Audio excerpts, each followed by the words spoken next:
ఇక్కడ ఇంకొక వార్త ఉంది. పెండింగ్ బిల్లులు చెల్లింపు అంటూ గ్రామ పంచాయతీలకు 153 కోట్లు విడుదల చేసిన తెలంగాణ సర్కార్ ఒకే రోజు 9,990 బిల్లులు క్లియర్ చేసిన ప్రభుత్వం ఒకే విడతలో 10 లక్షల లోపు బిల్లులు చెల్లింపు 2024 ఆగస్టు వరకు ఉన్న పెండింగ్ బిల్లులకు ప్రాధాన్యం.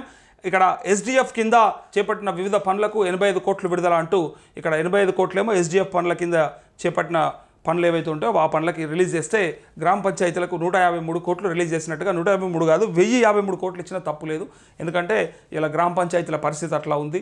గత ప్రభుత్వ హయాంలా అప్పుడే బిల్లులు రాలేవు, లేకపోతే పరిపాలన సరిగా కొనసాగుతలేదు. ట్రాక్టర్లకు కూడా మేము డీజిల్ కూడా పోసుకోలేకపోతా ఉన్నాం, మరి ఏది మెయింటైన్ చేయలేకపోతా ఉన్నాం, చెత్తబండ్లు కూడా మెయింటైన్ చేయలేకపోతున్నాం అని చెప్పిన గత సర్పంచులు వాళ్ళంతా రిటైర్ అయిపోయి ఇంటికాడ ఉన్నారు. సో ఇప్పుడు కొత్తగా సంవత్సర కాలం నుంచి ఎన్నికలు లేకుండా మరి పాలక వర్గాలు లేకుండా ఉన్నటువంటి పంచాయతీలకి ఈ 100 కోట్లు 50 కోట్లు కాదు, వాళ్ళకి 1000 కోట్లు ఇచ్చినా తక్కువే. గ్రామ పంచాయతీలు ఎక్కడికక్కడ అభివృద్ధి ఆగిపోయింది. పాలక వర్గాలు లేవు, ఎన్నికలు లేవు, ఏదీ లేదు. ఆ సెక్రటరీలే అప్పులు చేసి మరి పంచాయతీ సెక్రటరీలు అప్పులు చేసి మరి ఏదో ఉన్న కాడికి ఆ పనులు నడిపిస్తూ ఉన్నారు.